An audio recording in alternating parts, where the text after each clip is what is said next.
কায়েস অশ্লীল কবিতা লিখতেন। সেই কবিতা আমরা এখনো পড়ি ভাষা শেখার জন্য। তারা এতটা উত্তরণ ঘটিয়েছিল। তারা কবিতায় নবীকে অপমান করত, কষ্ট দিত।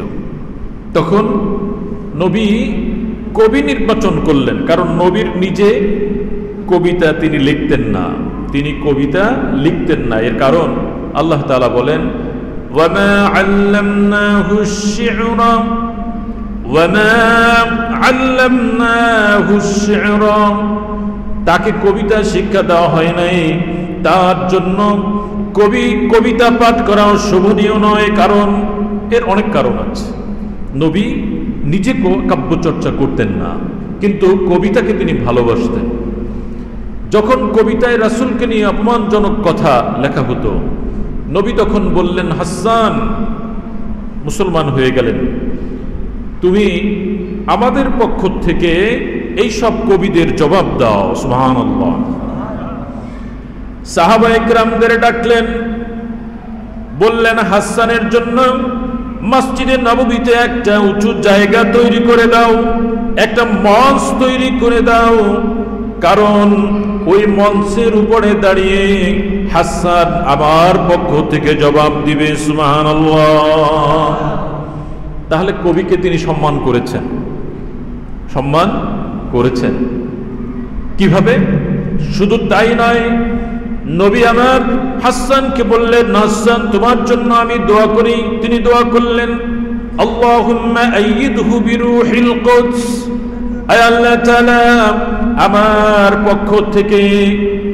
পক্ষ থেকে যতক্ষণ হাসান জবাব দিবে, আমাকে অপমান করার জবাব যতক্ষণ দিবে, আপনি জিবরিল আমিনের মাধ্যমে তাকে সাহায্য করুন, সহযোগিতা করুন। সুবহানাল্লাহ। জিবরিল আমিন সহযোগিতা করবে কাকে? হাসানকে। কেন? নবীর পক্ষে কবিতা নাত বলতেছে তাই। কাজেই আমাদের জন্য এটা খুবই দরকার, আমরা আমাদের সন্তানদেরকে এই নাতগুলো শেখাবো। বলুন ইনশাআল্লাহ। আপনারাও নাতগুলো শিখবেন। এগুলো এক ধরনের দরুদ। কেন? এগুলো যখন আপনি একা থাকবেন, কষ্ট লাগবে, ডিপ্রেশনে ভুগবেন, ভালো লাগবে না, তখন নাত গাইবেন, নাত গাইতে থাকবেন, দেখবেন ভালো লাগে শুরু হয়ে গেছে, অনেক ভালো লাগবে।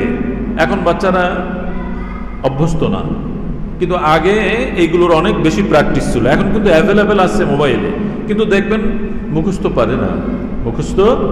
পারে না। কারণ কি? ওইটা প্র্যাকটিস করে না।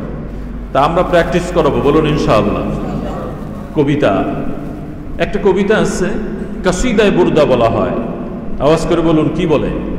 কাসিদায়ে বুরদা। কাসিদা, শের, এগুলো মানে কবিতা। এই কাসিদায়ে বুরদা অনেক আগের লেখা। ওই কবির নাম শরফুদ্দিন আল বুসরি, কিন্তু ওই কবিতাকে বলা হয় কাসিদায়ে বুরদা। বুরদা শব্দের অর্থ হচ্ছে চাদর। আমরা শীতকালে যে চাদর পরি সেটাকে আরবিতে বুরদা বলা হয়। তাহলে ওনার কাসিদাগুলো কিসের কাসিদা? চাদরের কাসিদা। এই কবি শরফুদ্দিন বুসরি অসুস্থ হয়ে গেল। চিকিৎসকরা সবাই মিলে বলতে থাকলো তার